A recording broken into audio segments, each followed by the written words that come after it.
തന്റെ ഇന്നോളമുള്ള കൃതികളിൽ നിന്ന് തികച്ചും വ്യത്യസ്തമായ കഥാപാത്രങ്ങളെ അവതരിപ്പിക്കുന്ന രീതി കൊണ്ടും എഴുത്തു ശൈലി കൊണ്ടും ഒക്കെ വ്യത്യസ്തത പുലർത്തിയ ഒരു കൃതി, അതാണ് മാധവിക്കുട്ടിയുടെ കടൽമയൂര്.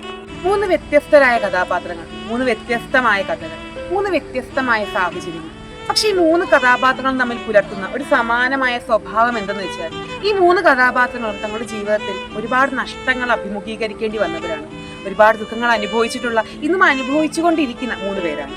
കടൽമയൂരം എന്ന അധ്യായത്തിലെ പ്രൊഫസർ രേണുകാദേവി എന്ന കഥാപാത്രത്തിനോട് നമുക്ക് തോന്നിപ്പോകുന്ന ആ ഒരു സ്നേഹവും അനുകമ്പയും, ആട്ടുകട്ടിൽ എന്ന അധ്യായത്തിലെ ശിവശങ്കരൻ നായർ എന്ന കഥാപാത്രത്തിനോട് നമുക്ക് തോന്നുന്ന ആ ഒരു ദേഷ്യവും വെറുപ്പും സഹതാപവും ഒക്കെ എനിക്കും ഒരുപക്ഷെ എന്നെപ്പോലുള്ള എല്ലാ വായനക്കാർക്കും പൊതുവായി തോന്നിയിട്ടുള്ള ഒരു വികാരമായിരിക്കാം. വായനക്കാരെയും കഥാപാത്രങ്ങളെയും കൂട്ടിയിണക്കുന്നതിൽ മാധവിക്കുട്ടി എന്ന എഴുത്തുകാരി വിജയിച്ചിട്ടുണ്ടെന്ന് ഒരു പരിധി വരെ നമുക്ക് പറയുവാൻ സാധിക്കുന്ന ഒന്നാണ്. ഇന്നോളമുള്ള മാധവിക്കുട്ടിയുടെ കൃതികളിൽ വ്യത്യസ്തത പുലർത്തിയിട്ടുള്ള ഏതാനും ചില കൃതികളിൽ ഒന്നായാണ് ഞാൻ കടൽമയൂരത്തെ കണക്കാക്കിയിരിക്കുന്നത്.